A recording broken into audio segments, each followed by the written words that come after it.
అభివృద్ధి కూడా ఎంతో ముఖ్యం. ఎవరైనా ప్రతిష్ఠితమైనటువంటి ఈ రోజు మీరందరూ కూడా ఎంత భారీగా చదివిస్తే స్వామివారు మీకు అంత కృపలందరూ చెప్తారు. శ్రీమతే రామానుజాయ నమః.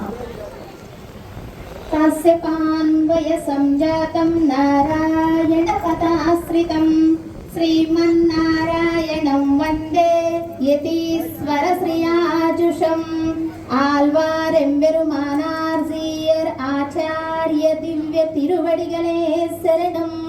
శ్రీరామానుజయతిభ్యో నమః. శ్రీ చిన్నజీయరతిభ్యో నమః. జై శ్రీరామ్, జై శ్రీరామ్, జై శ్రీరామ్, జై శ్రీరామ్, జై శ్రీరామ్, జై శ్రీరామ్. శ్రీరామచంద్రుడు అవతరించింది పునర్వసు నక్షత్రం రోజున. మరి ఆయన అవతరించవలసినటువంటి అవసరం ఏమిటి? వైకుంఠంలో ఉన్నటువంటి వాడు సాక్షాత్తుగా అక్కడ నుంచే ఇక్కడ చేయవలసినటువంటి పనులను కార్యక్రమాలను సరిదిద్దగలిగినటువంటి శక్తి సంపన్నుడు. అయినప్పటికీ ఈ భూలోకానికి అవతారం ఎందుకు దాల్చారు అంటే దానికి అనేక కారణాలు చెప్తారు మన పెద్దలు. ఏ కారణం లేకుండా పరమాత్మ అవతరిస్తారా? ఆయన కారణభూతుడు, అన్నిటికీ ఆధారమై ఉన్నటువంటి వాడు, మూల కారకుడు. ఎందుకు అవతరించారు అంటే అనేక కారణాలు ఋషులు చెప్తారు. మా అందరికీ దర్శనాన్ని ఇవ్వటం కోసం పరమాత్మ వైకుంఠం నుండి వేంచేశారు అని. రాక్షసుల్ని సంహరించటానికి, సజ్జలను రక్షించటం కోసం, ధర్మ రక్షణ కోసం అవతరించారు అని సజ్జనులు చెప్తారు. మరి దేవతలు ఏం చెప్తారు అంటే దేవతా స్త్రీలను కూడా అపహరించుకొని వచ్చి రావణాసురుడు తన నేల మాలిగల్లో దాచి ఉంచాడు. అలాగే దేవతలు చేసేటటువంటి యజ్ఞ యాగాది క్రతువులకు భగ్నాన్ని కలిగిస్తూ ఉన్నాడు. ఋషులు నిర్వహించేటటువంటి తపస్సులకు ఇబ్బందిని కలిగిస్తున్నారు. ఇలా అందరూ అనేక కారణాలు. కానీ మనం ఎందుకు చెప్పుకోవాలో తెలుసా? కలియుగంలో ఉన్నాము, కలి మాయంలో ఉన్నాము.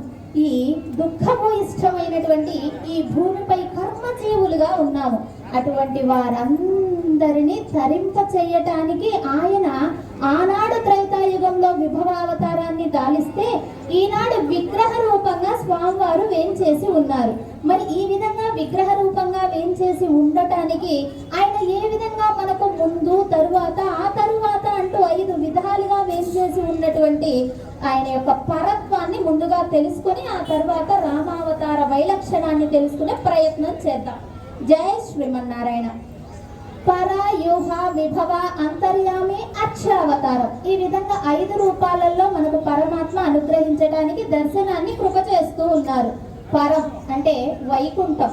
వైకుంఠంలో ఎవరు ఉన్నారు? పరమాత్మ ఉన్నారు. వైకుంఠ వాసుడిగా వేంచేసి ఉన్నారు. ఆ పక్కన 3 అమ్మలతోటి వేంచేసి ఉన్నారు. అలాగే ఆదిశేషుడు పడక అయి వేంచేసి ఉన్నారు. విశ్వసేనుల వారు ఆయనకు కావలసినవన్నీ చేసేటట్టుగా సైన్యాధ్యక్షుడుగా వేంచేసి ఉన్నారు. అలాగే అనంత గరుడ విశ్వస్కేన నిత్య సూరి గణేభ్యో నమః అంటాం. ఇలా నిత్య సూర్యుడు, అలాగే ఇక్కడ నుంచి కర్మను వగదించుకొని పరమాత్మ చెంతకు చేరినటువంటి ముక్తాత్మలు అందరు కూడా పరమాత్మకు సేవ చేయటానికి ఉన్నారు. పరమాత్మ పరంలో సవ్యం పాదం ప్రసార్య శ్రితధురిత దక్షిణం కుంచయిత్వా జానున్యాదాయ సంవేతరం ఇతర భుజం నాగభోగే నిధాయ పశ్చద్బాహుద్వయేన ప్రతిపట శమనే ధారయన్ శంఖచక్రే దేవీ భూషాదిజుష్టో జనయత జగతాం శర్మ వైకుంఠనాదః. అలా వైకుంఠంలో పరమాత్మ చాలా వైభవంగా వేంచేసి ఉన్నారు. ఆ పరమాత్మ ఎప్పుడు నా బిడ్డలు నా చెంతకు వస్తారా అని ఎదురు చూస్తూ ఉన్నటువంటి ఆ క్షణం మనకు అవతారాన్ని దాల్చే విధంగా చేసింది. ఆ పరమాత్మ దగ్గరికి వచ్చినటువంటి బిడ్డలకు ఆసరాగా సంయం పాదం, తన పాదాన్ని, ఎడమకాలు పాదాన్ని చాచి కుడికాలు పాదాన్ని మడిచిపెట్టుకుని ఈ బిడ్డడు ఈ పాదం ఆసరాగా నా ఒడిలోకి రావాలి అని తండ్రి కోరినట్టుగా ఎదురు చూస్తూ ఉన్నటువంటి పరమాత్మకు ఈ జీవులు చేరలేదట. సరే ఆ తర్వాత పరంలోకి వచ్చారు. ఆ పరంలో ఉన్నటువంటి పరమాత్మ క్షీర సాగరంపై చక్కగా పవళించి ఉన్నారు.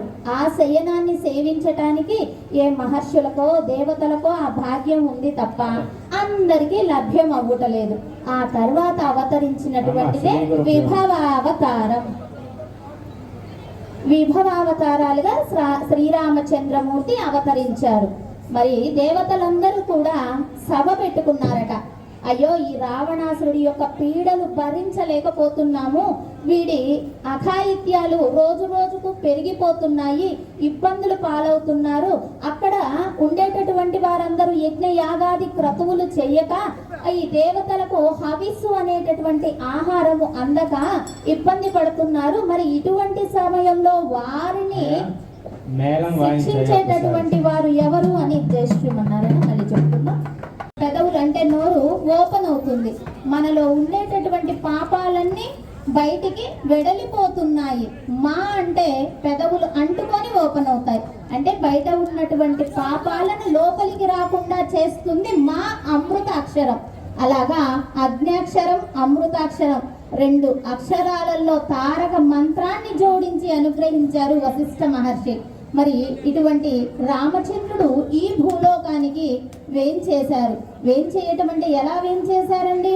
దేవతల ప్రార్థన మేరకు, ఋషుల యొక్క ప్రార్థన మేరకు, ఋషుల యొక్క యజ్ఞ యాగాది క్రతువులు జరిపించటం కోసం, మనందరినీ ధర్మ మార్గాన నడవటానికి నడిచి చూయించటం కోసం వేంచేశారు.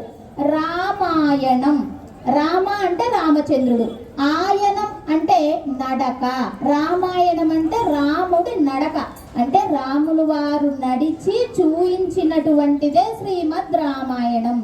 ఆ రామాయణము ఒక కల్పవృక్షం వంటిది అంటారు మన పెద్దలు. ఇంద్రుడి దగ్గర కూడా కల్పవృక్షం ఉంది ఇంద్రలోకంలో. అక్కడ ఉండేటటువంటి కల్పవృక్షం ఏవడిగితే అది ఇస్తుంది అని కదా అంటాం కల్పవృక్షం అయితే. మరి ఇంద్రుడి దగ్గర ఉన్నటువంటి కల్పవృక్షం ఇవ్వలేనటువంటివి కూడా రామాయణ గ్రంథం ఇస్తుంది. అటువంటిది రామాయణం. కల్పవృక్షం ఇంద్రుడి దగ్గరది కోరిన వరాలు ఇస్తుంది, మోక్షాన్ని ఇవ్వమంటే ఇస్తుందా? అది సాధ్యం అవ్వదు. అదే శ్రీమద్ రామాయణం సేవిస్తే మోక్షం కూడా లభ్యమవుతుంది అంటూ మన పెద్దలు తెలియచెప్తారు. ఏంటి శ్రీమద్ రామాయణం సేవించండి సేవించండి అంటున్నారు, అదేమన్నా 1 శ్లోకమా 2 శ్లోకాలా? అసలే మేము ఉన్నది కలియుగంలో, కరెక్ట్గా మనస్సే నిలకడ ఉండదు, అందుకని నిలకడ నిలపడం కోసమే స్వామి విగ్రహ రూపంగా వేంచేసి ఉన్నారు శ్రీరామచంద్రుడు. ఏదో ఆయన్ని చూసి కొద్దిసేపు అయితే ఇలా దర్శనం చేసుకొని అలా ఏదో ఒక ప్రార్థన చేసి అయితే వెళ్ళిపోతాం, కానీ ఇన్ని శ్లోకాలు సేవించమంటే మన వల్ల ఎక్కడవుతుంది? ఇది కలియుగంలో ఉన్నాము, అల్ప ప్రాణులం. ఆ అల్ప ఆయుష్ కలగటమే కాకుండా ఓపికలు కూడా తక్కువగా ఉన్నటువంటి వారం అన్నమాట. అందుకనే శ్రీమద్ రామాయణం ఏక శ్లోకిలో కూడా అవతరించడం జరిగింది. అంటే మనకు చేతనయ్యి సేవించగలిగి మనం కూడా నలుగురికి తెలియచెప్పాలి, మనము ఆచరించాలి అనటానికి పెద్ద గొప్ప వరం ఏమిటి అంటే వేదాలు ఉన్నాయి. వేదాలలో చెప్పబడింది, కానీ వేదాలందరం సేవించగలుగుతామా? సేవించే అర్హత ఉన్నదా? లేదు. కానీ వేదానికి సమానమైనటువంటి శ్రీమద్ రామాయణాన్ని సేవించగలుగుతాము. అది అందరికీ సాధ్యమైనటువంటి పని. అందుకనే బ్రహ్మలోకంలో కూడా శ్రీమద్ రామాయణాన్ని సేవిస్తారండి. బ్రహ్మలోకం, మనమున్నది కలియుగంలో, భూలోకంలో కలియుగంలో ఉన్నాం. బ్రహ్మలోకంలో ఎవరున్నారు? దేవతలు. బ్రహ్మ అంటే ఎవరు? దేవుడు కదా. మరి దేవతలు ఏం చేసి ఉన్నటువంటి బ్రహ్మలోకంలో కూడా శ్రీమద్ రామాయణాన్ని సేవిస్తారు. వాళ్ళ శ్లోకాలు ఎన్నో తెలుసా? 100 కోట్ల శ్లోకాలు కలిగినటువంటిది అక్కడ శ్రీమద్ రామాయణం. మరి మనం ఇక్కడ సేవించేటటువంటి రామాయణం ఏంటంటే 24,000 శ్లోకాలు కలిగినటువంటిది. తర్వాత తెలుసు. ఇప్పుడు కంకణ బద్ధుల్ని చేశారు ఇక్కడ ఏం చేసి ఉన్నటువంటి ఉభయ దాసులందరినీ. మనం అందరం ఉభయదారులు అంటుంటాం కదండి, ఉభయ దాతలు అనకూడదు. మనము ఆయనకు చేసి నిర్వహించేటటువంటి దాతలము కాము, ఎప్పటికీ కాము. ఆయనకు చేసేటటువంటి సేవకులం మాత్రమే కనుక ఉభయదాతలు అని ఉచ్చరించకూడదు, ఉభయదారులు అని ఉచ్చరించవచ్చు. ఎందుకంటే వీళ్ళు వచ్చి చేస్తున్నారు కనుక. ఇంకా మేము దాసులుగా ఉన్నాము పరమాత్మకు, మేము దాసత్వం మాత్రమే కలిగి ఉన్నాము, ఇతరమైనవి మాకు అక్కర్లేదు అనుకునేటటువంటి వారు ఉభయ దాసుల్లాగా వ్యవహరిస్తే మరీ ఇష్టలు రామచంద్రమూర్తికి. అలా రామచంద్రుడు పారతంత్ర్యం అంటే ఆయన ఒక్కడు మాత్రమే, ఏం చెప్పాలి, దేవుడు ఒక్కడే, మిగిలిన వాళ్ళందరూ కూడా స్వతంత్రులు కాదు, పరతంత్రులు. పరమాత్మ మాత్రమే స్వతంత్రుడు. కనుక ఈ పారతంత్రం కలిగినటువంటి వాళ్ళందరం కూడా పరమాత్మకు సేవకులమే, సేవ చేయటానికే. అలా సేవ చేయటానికి కూడా కంకణబద్ధుల్ని ఎందుకు చేస్తున్నారు? ఇప్పుడు చెప్పుకున్నాం కదా సేవ చేస్తున్నాము అని. మళ్ళీ కంకణాలు ఎందుకండి కట్టించడం అంటే మనం కర్మజీవులం, అనేక పనులతోటి అనేకంగా వెళ్ళిపోతూ ఉంటాము. స్వామి మాకు ఎన్ని కర్మలు ఉన్నా, ఎన్ని ఆలోచనలు ఉన్నా మీ దగ్గర కంకణబద్ధులమయ్యి ఉండి మీకు సేవ చేస్తాము అని అర్చక స్వామి ఇక్కడ వేంచేసి ఉన్నటువంటి ఉభయ దారుల్లాగా వేంచేసి ఉన్నటువంటి వారందరినీ కూడా కంకణబద్ధులుగా చేయటం జరిగింది.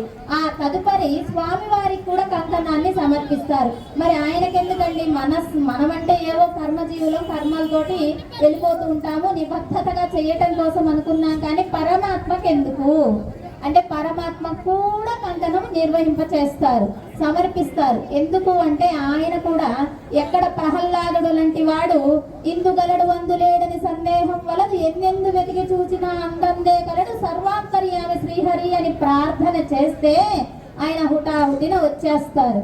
గజేంద్రుడు లోకములు లోకేశులు లోకస్తులు పాలన చేయువారు ఎవరో వారు వచ్చి నన్ను రక్షింతుడు కాక అని అటువంటి గజేంద్రాల్వాన్ ప్రార్థన చేస్తే హుటాహుటిన వచ్చేస్తారు.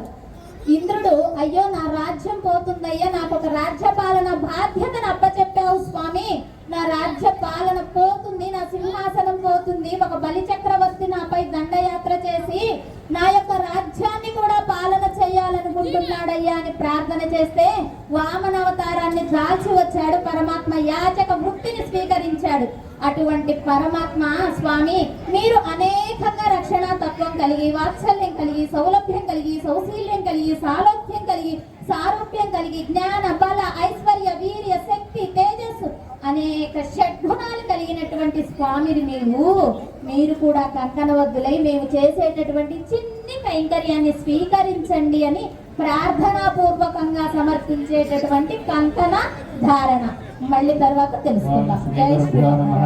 మీ ముందున్నటువంటి విశ్వక్షేణుని కదిలించి నమస్కారం చేసుకున్నాం.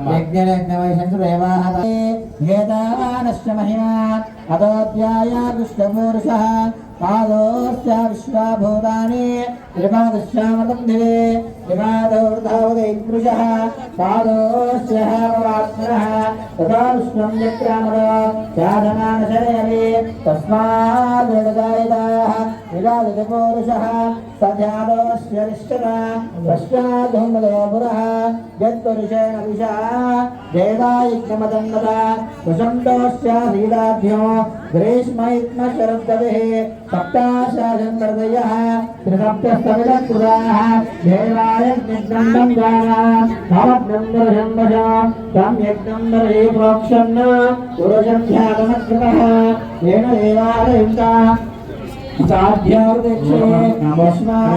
सहस्रमूर्धये सहस्रपादाक्षिश्रोत्हवे सहस्रनाम्ने पुरुषाय शाश्वते सहस्रकोटिवधारिण ओम नमः इति కొద్దిగా గంధము గుర్తు పెట్టేసి ఓం శాంతి శాంతి శాంతి. స్వామివారి ప్రక్షాళన పూర్తయింది.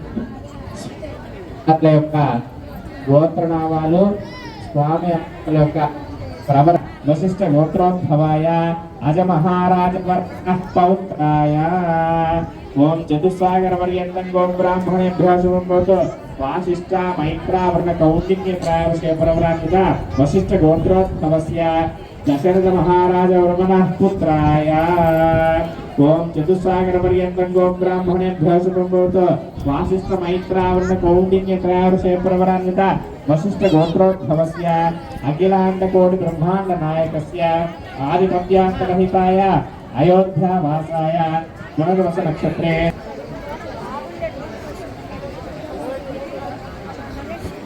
కన్యాదాన ఫలితం. మరి ఇక్కడ కూర్చున్నటువంటి ఉభయ దాసులే కాక వీక్షించేటటువంటి అందరికీ కూడా ఈ ఫలితం దక్కుతుందంటారు వాల్మీకి మహర్షి. మరి వాల్మీకి మహర్షిగా ఎలా మారారు అనేది తర్వాత తెలుసుకుందాం. ఇప్పుడు ఈ విషయాన్ని తెలుసుకునే ప్రయత్నం చేద్దాం. దశ అంటే 10. దశరథ మహారాజు కూడా దశ అనేటటువంటి నామంతో మొదలవుతుంది. ఎందుకు అంటే దశరథ మహారాజు 10 దిక్కుల తన యొక్క రథాన్ని నడపగలిగినటువంటి శక్తి సామర్థ్యం కలిగి ఉన్నాడు. 4 దిక్కులు 4 మూలలు పైన కింద 10 దిక్కుల రథాన్ని నడపగలిగేటటువంటి వాడు. అటువంటి దశరథ మహారాజు యొక్క కుమారుడే శ్రీరామచంద్రుడు. శ్రీరామచంద్రుడు కూడా దశరథ మహారాజు పుత్రుడి అంటేనే ఇష్టమట. అంటే ఈ కళ్యాణం దగ్గర కూర్చున్నటువంటి ఉభయదాసుల్లాగా వ్యవహరించేటటువంటి వారి యొక్క మాతృవంశాన మధ్వంశాన, మాతృవంశంకి వెళ్ళి ఉన్నటువంటి 10 తరాల వాళ్ళు, అలాగే పితృవంశంకి వెళ్ళి ఉండేటటువంటి 10 పూర్వ తరాల వాళ్ళు అందరూ కూడా ఉజ్జీవింపబడతారట ఈ కళ్యాణాన్ని చేయించడం వలన. మరి మనమందరం ఎలా ఉజ్జీవింపబడతాము అంటే ఈ కళ్యాణాన్ని వీక్షించడం వలన. చక్కగా శ్రద్ధగా ఏవో మాటలు మాట్లాడకుండా అటో ఇటో చూడకుండా సీతారామచంద్రుల మూర్తులు మన కోసమే ఇక్కడ వేంచేసి ఉన్నారు, మనల్ని తరింప చేయటానికే అనేటటువంటి భావనతోటికిన మనం ఇక్కడ సేవించగలిగితే, మనము సేవించటం వలన మన ముందు పూర్వతారాలు వాళ్ళు కాక మన తర్వాత, ఇప్పుడు మన తర్వాత మన మనవళ్ళు ముని మనవళ్ళు ఇలాగ 10 తరాల వాళ్ళు కూడా ఉజ్జీవింపబడతారు. అటువంటిది ఇక్కడ వేదంలో చెప్పబడినటువంటి విషయాన్ని మనం ఇక్కడ క్రతువుగా నిర్వహిస్తూ ఉంటే అర్చక స్వాముల వారు దానిని వీక్షిస్తూ మనము తలుచుకోవటం వలన మనందరికీ కూడా ఆ భాగ్యం లభిస్తుంది. ముందు 10 తరాల వాళ్ళు, తరువాత 10 తరాల వాళ్ళు. అలాగే మాతృవంశాన మధ్వంశాన తల్లికెళ్ళి ఉన్నటువంటి 10 తరాల వాళ్ళు, తండ్రికెళ్ళి ఉన్నటువంటి ముందు 10 తరాల వాళ్ళు, తల్లిదండ్రుల తర్వాత వచ్చేటటువంటి తరాలు 10 తరాలు. ఈ విధంగా 30 తరాల వాళ్ళు చక్కగా ఉజ్జీవింపబడతారు. వారు ఎటువంటి నరక యాతనలకు వెళ్లకుండా నా కుమారుడైనటువంటి కుమారుడికి కుమారుడికి కుమారుడైనటువంటి వాడు ఈ యొక్క కళ్యాణ కైంకర్యాన్ని సేవించటం వలన మేము కూడా ఇక్కడ ఉజ్జీవింపబడుతున్నామని మన పితృదేవతలు కూడా సంతోషాన్ని వ్యక్తం చేస్తారు. అలా సంతోషపడటం వల్ల మనందరికీ వారి ఆశీస్సులు లభ్యమవుతాయి. ఎప్పుడు మానవుడికి పితృయజ్ఞము, దేవయజ్ఞము, ఋషి యజ్ఞము అనేటటువంటి 3 రుణాలతోటి ఉంటాడు ఈ జీవుడు. ఈ జీవుడు ఈ రుణాలకు రుణపడకుండా వీటన్నిటిని విముక్తి చెంది సాక్షాత్తుగా పరమాత్మ దగ్గరికి చేరుకోవాలి అంటే ఇటువంటి కళ్యాణ కైంకర్యాలను చేస్తూ ఉండాలి. అందులో చెయ్యలేకపోతే ధన రూపేణ అందిస్తూ ఉండాలి. అది కూడా చేత కాకపోతే వచ్చి చూసి వీక్షించి ఆయన మనస్సులో తలచుకొని తరించాలి అంటూ మనకి ఇక్కడ కళ్యాణ కైంకర్యాన్ని జరిపిస్తున్నారు. ఆ యొక్క విషయాన్ని, ఆ యొక్క సందర్శనాన్ని సందర్శించిన తర్వాత మళ్ళీ విషయాన్ని మనం తెలుసుకునే ప్రయత్నం చేద్దాం. జై శ్రీరామ్, జై శ్రీరామ్, జై శ్రీరామ్. అందరూ కూడా వచ్చిన వాళ్ళందరూ కూడా కొద్దిగా గట్టిగా జై శ్రీరామ్ అని కానీ గోవింద అన్నప్పుడు కానీ అంటూ ఉండండి. అట్లా అంటూ ఉన్నందుకు మీకు, అలా అన్నందుకు మాకు అందరికీ కూడా ఇక్కడ కొద్దిగా ఉత్సాహం వస్తుంది. అందుకని చెప్పేసి చెప్తున్నారు. ప్రసాదాలు కూడా బాగా ఏర్పాటు చేశారు, ఇబ్బంది ఏం లేదు. కొద్దిగా ఎండ ఉందనే కానీ కొద్దిగా పందిర్ల వల్ల ఎండ కొంచెం ఎక్కువ అనిపిస్తుంది. 2 చేతులు జోడించి గోవిందా గోవిందా గోవిందా గోవిందా గోవిందా గోవిందా గోవిందా. స్వామి అమ్మవార్లకి ధరింప పువ్వులను సూర్యమండలం దాకా రాశిగా పోస్తే, రాశిగా పోయటం అవుతుందండి? అవ్వదు. అయినప్పటికీ పోస్తే ఒక్కొక్క నువ్వుల గింజ తీయాలంటే ఎన్ని తరాలు పడుతుంది. అన్ని తరాల వాళ్ళు కూడా ఉజ్జీవింపబడతారు. ఒక్కళ్ళు గోదానం చేస్తే వాళ్ళ ముందు తరాల వాళ్ళు కూడా ఉజ్జీవింపబడతారు. అలాగా ఒక్క పిరిగెడు నువ్వుల్లోనే ఒక 2000 గింజల దాకా ఉంటాయి. అలాగా సూర్యమండలం దాకా రాశిగా పోసినటువంటి నువ్వు గింజలలో ఎన్ని మా గింజలు స్వామి ఉన్నట్లు అమ్మవారి ఆ యొక్క అన్ని కంకణాలు గింజల సంవత్సరం నమస్కారం చేసుకోండి. నక్షత్ర భద్ర వస్త్య కృష్ణభ్రోజ సవిత మగ్రవే రత్న ఇంద్రస్తమం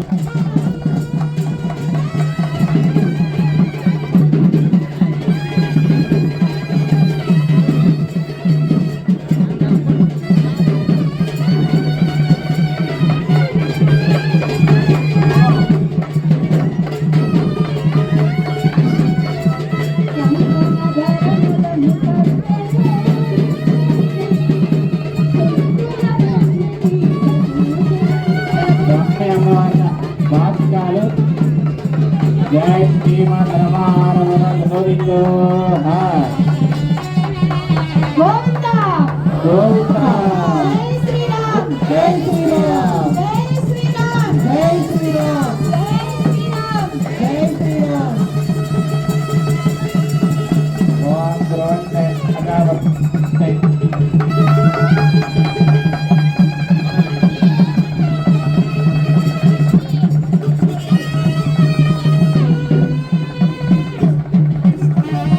కాసి కట్లను కట్టినాపై బయట కతులకు శేషకాలం దియరు చేతులకు నూతనమైనటువంటి రజత యజ్ఞోపవీతము అందరు నమస్కారం చేసుకోండి. గోవిందా గోవిందా గోవిందా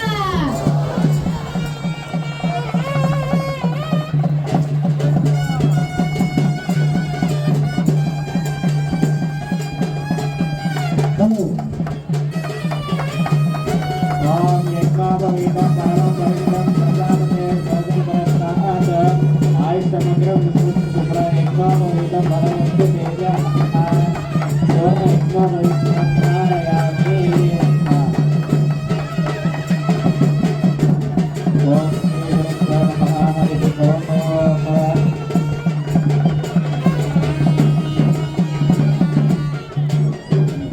గట్టిగా శ్రీరామ అనండి చాలు చెప్పేదానికి, ఓకేనా? గట్టిగా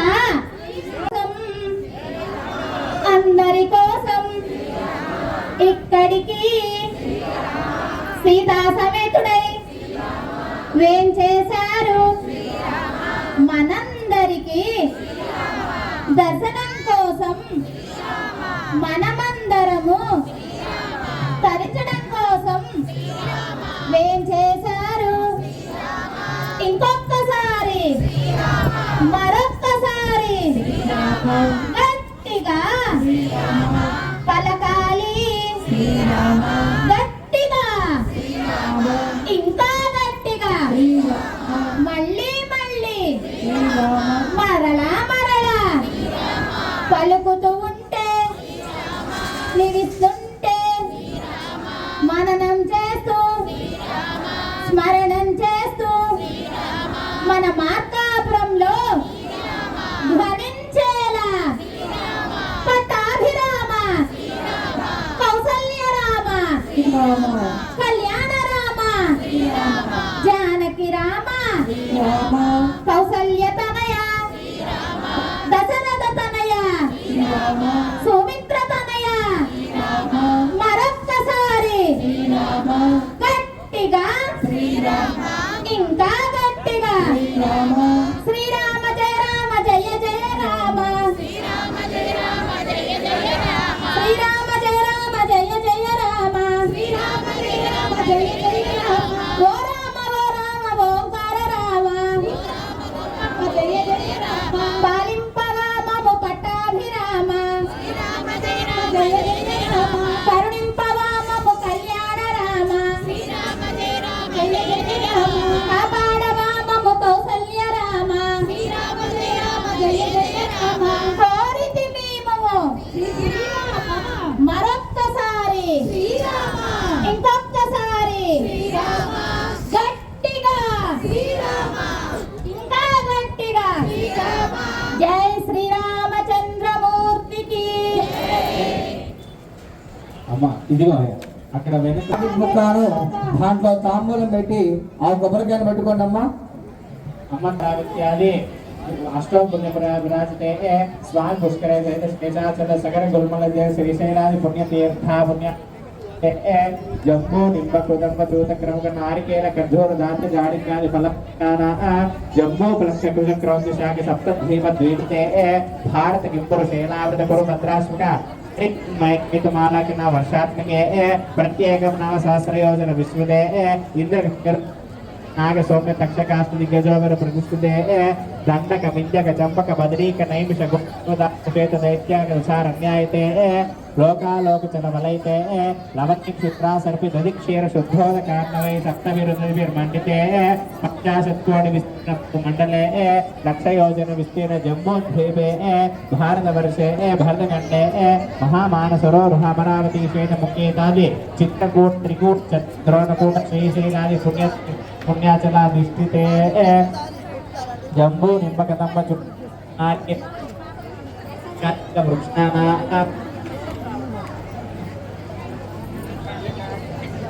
रौच्य भौच्य चतुर्दशमन्वन्तराणां मध्ये मन्वन्तरे श्रीमदादि विष्णोर्मत्स्य कूर्म वराह नारसिंह మంత్రం అందరూ కూడా చెప్పండి మమ దశపూర్వేషాం దశాపరేషాం మద్వంశానాం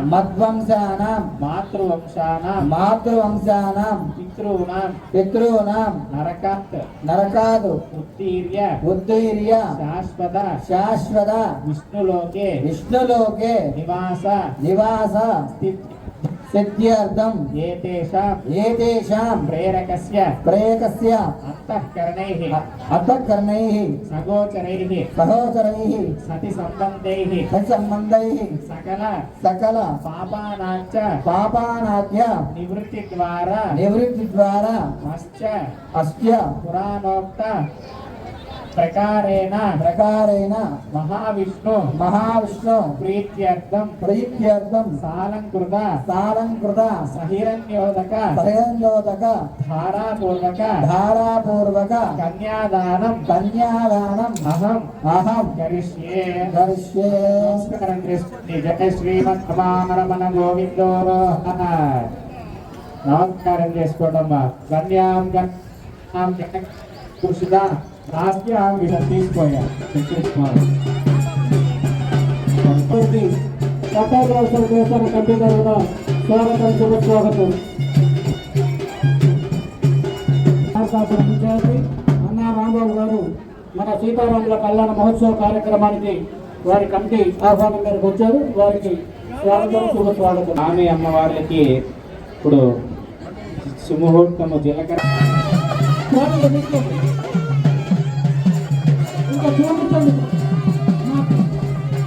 శ్రీమద్రమణ గోవిందో స్వామి వారికి అమ్మవారికి సుముహూర్తం జీలకర్ర బెల్ల కార్యక్రమం.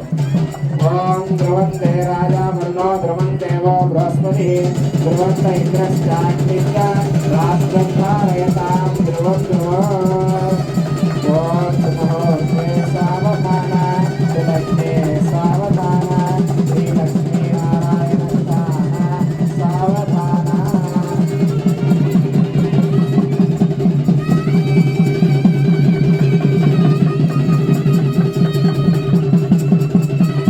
ఓం ధ్రువంతే రాజా వర్ణో ధ్రువంతేవ బృహస్పతి ధ్రువంత ఇంద్రశ్చాగ్నిశ్చ రాష్ట్రం ధారయతాం ధ్రువం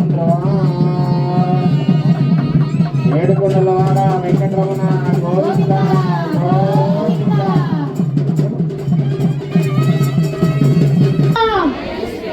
జై జై శ్రీరామ్. జై శ్రీమన్నారాయణ. ఇప్పుడు మనం ఏం వీక్షించాం? సీతారాముల కళ్యాణంలో మనకు వీక్షించేటటువంటి భగవత్ కైంకర్యము ఎవరు ప్రాప్తింపచేశారు? అక్కడ వేంచేసి ఉన్నటువంటి సీతాపిరాట్టి. మనకి ఎప్పుడు కూడా అమ్మ ఏం చేస్తుంది? మంచే చేస్తుంది. ఆ మంచి చెయ్యటానికి కావలసినటువంటి సత్కృపను ఎవరి ద్వారా పొందిస్తుంది? స్వామి ద్వారా పొందిస్తుంది. అలాంటి కైంకర్యంలో మనమందరము ఈ రోజు ఇంట్లో ఉన్నటువంటి సోఫాను వదిలి, ఫ్యాన్ను వదిలి, టీవీలను వదిలి వచ్చి ఈ మండపంలో కూర్చొని సేవించడానికి సీతారాముల యొక్క అనుగ్రహం తప్ప మరి ఒకటి కాదు. మరి వచ్చాము అన్ని వదిలి వచ్చేసామండి, లేకపోతే ఈ పాటికి సీరియల్స్ చూసేసేవాళ్ళం కదా. అందరు కాదు, కొంతమంది పాపం అందరిని అనకూడదు కదా.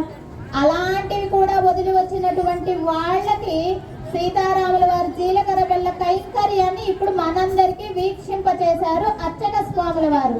ఏమిటట అంటే జీలకర్ర బెల్లం ఒకసారి కలిపి నూరి ముద్ద చేసిన తరువాత దేనికది విడదీయటానికి రాదు. అలాగే ఈ బాహ్యంలో జరిగేటటువంటి మనకు జరిగేటటువంటి కళ్యాణాలలో కూడా ఈ యొక్క తంతును నిర్వహిస్తారు. ఎందుకు అంటే కష్టాలు వచ్చినా నష్టాలు వచ్చినా సుఖాలైనా ఆనందాలైనా ఇంకా ఏవేవో మనకు కర్మజీవులం కదా.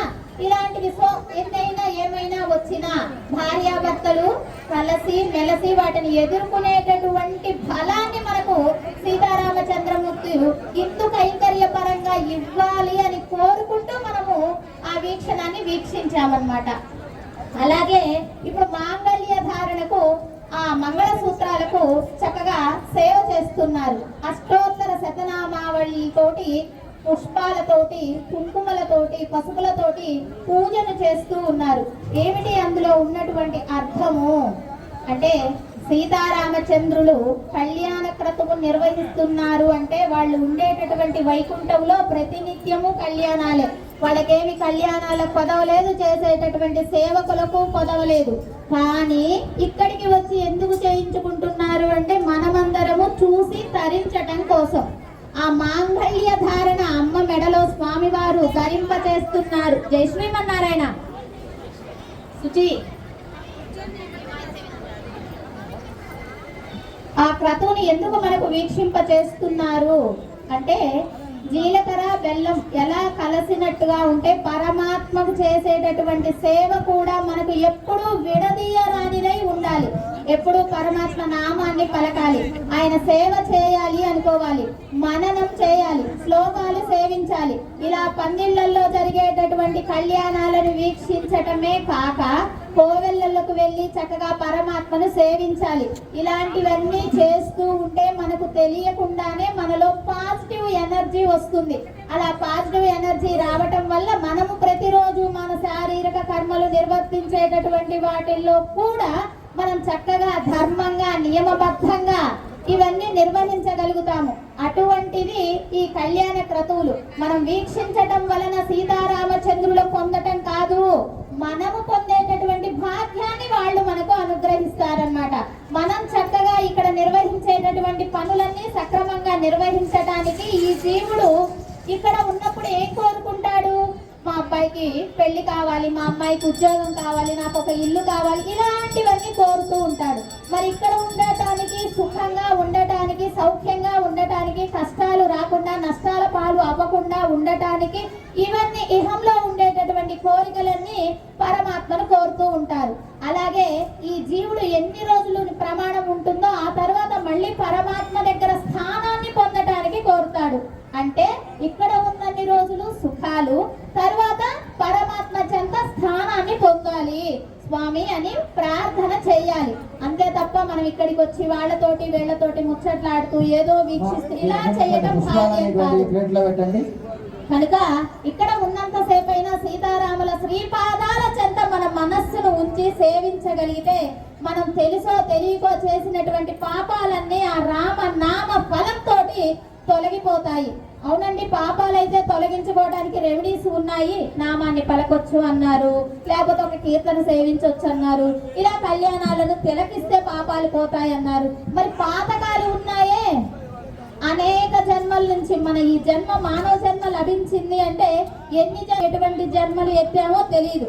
మరి ఆ జన్మలలో చేసినటువంటి పాపాలో పాతకాలో తొలగిపోవాలి అంటే ఇటువంటి వీక్షించాలి, రామాయణాన్ని సేవించాలి, రామాయణాన్ని శ్రవణం చేయాలి, చేతనైతే శ్లోకాలు పలకాలి. ఇవన్నీ కలియుగంలో చెయ్యలేమని మనకు ఒక చిన్నది చెప్పేశారు. ఏమిటది?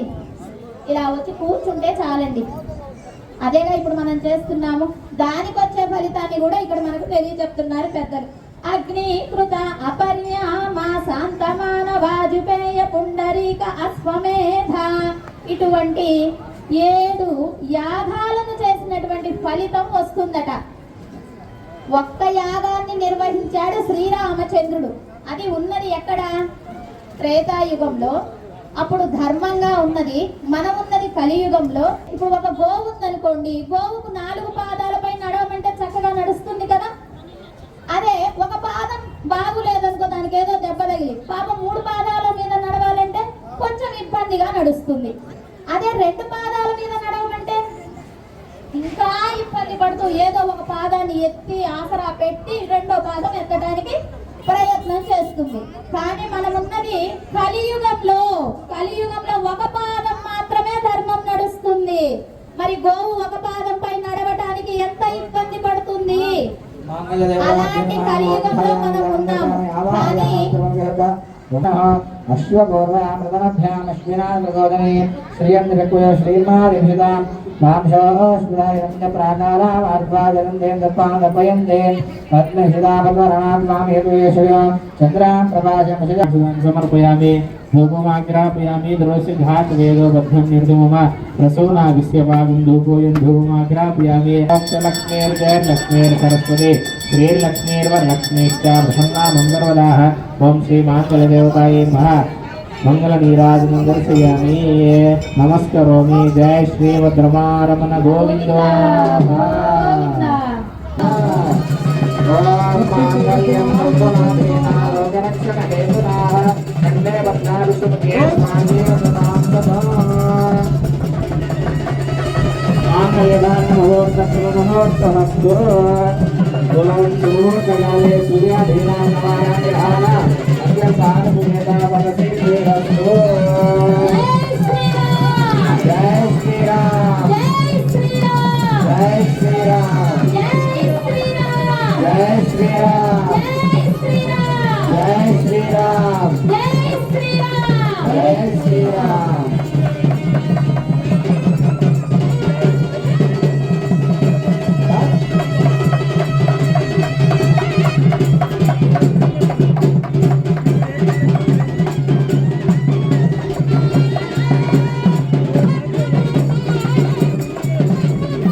ధరింపచేసి తన వారిగా చేసుకున్నారో స్వామి, మా అందరినీ కూడా మీ బిడ్డలమే, మేమందరము కూడా మీ వారిలాగా స్వీకరించండి అని మనం చూసినటువంటి వారందరికీ ఆ ఫలితాన్ని, అంటే స్వామి వారు నా వారు, నేను వీళ్ళని కాపాడాలి, నేను రక్షించాలి, నాది బాధ్యతని స్వీకరించే విధంగా మనం ఇప్పుడు వీక్షించడం వల్ల ఆ భాగ్యాన్ని పొందామన్నమాట. సీతాపిరాటిని విశ్లేషణతోటి ఉన్నప్పుడు అశ్వమేధ యాగాన్ని నిర్వహించారు. బంగారు సీతమ్మను చేయించుకొని పక్కన పెట్టుకొని ఒక అశ్వమేధ యాగాన్ని నిర్వహించారు. అలా రామచంద్రుడు వంటి వాడే ఒక్క అశ్వమేధ యాగాన్ని చేస్తే మనం చెప్పుకున్నటువంటి 7 యాగాలు ఒక్కొక్కటి 100 సార్లు చేసినటువంటి ఫలితం దక్కుతుంది అంటున్నారు. ఇక్కడ ఈ క్రతువును మనం వీక్షించటం వల్ల ఏమేమి యజ్ఞాలు? అగ్నికృత, అపర్యామ, వాజపేయ, శాంతమాన, పుండరీక, అశ్వమేధ, ఇలాగా ఒక్కొక్కటి 7 యజ్ఞాలు కూడా ఒక్కొక్కటి 100 సార్లు యజ్ఞాలు చేసిందే ఎంత ఫలితం వస్తుందో రామచంద్రుడు అంతటి వాడే ఒక్కసారి చేస్తే మనం అసలు యజ్ఞాలను నిర్వర్తించగలమా అండి? మనకు ఉండేటటువంటి ఓపికలకు, ధనానికి, కాలానికి, ఆయుష్ ప్రమాణానికి వీటన్నిటినీ లెక్క కడితే ఒక యజ్ఞము కూడా నిర్వర్తించలేము. దేవతలను హవిస్సుతోటి సంతృప్తి పరచలేము. కనుకనే మనకు సులభమైనటువంటి మార్గాన్ని పరమాత్మ అనుగ్రహించారు. ఆయనకు జరిగేటటువంటి కళ్యాణాన్ని వీక్షిస్తే చాలు, ఒక్కొక్క యజ్ఞం 700 సార్లు యజ్ఞాన్ని చేసిన ఫలితాన్ని అనుగ్రహిస్తారు అంటూ మనకు ఈ వేదంలో చెప్పబడినటువంటి విషయం.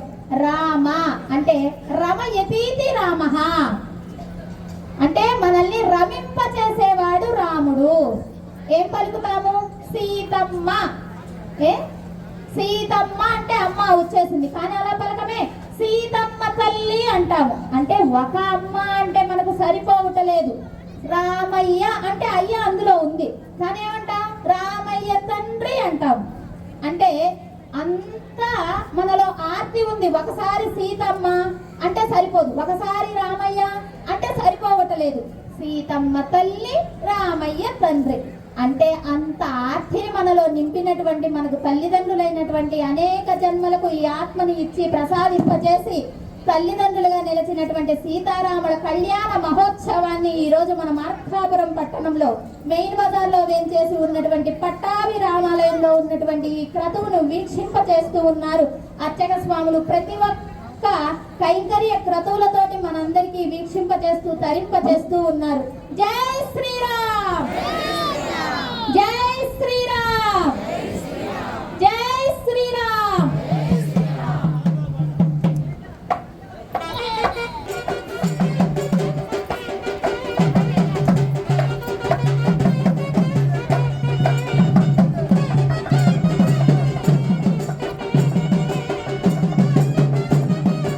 హలో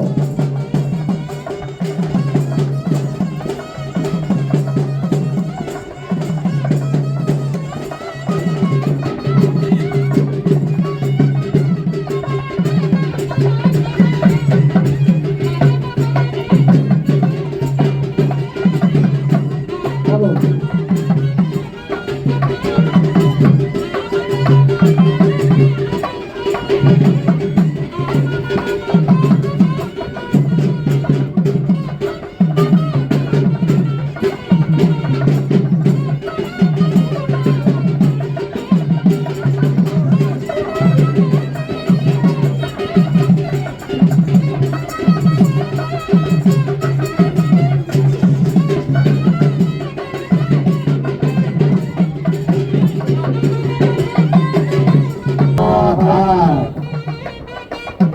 అలాగే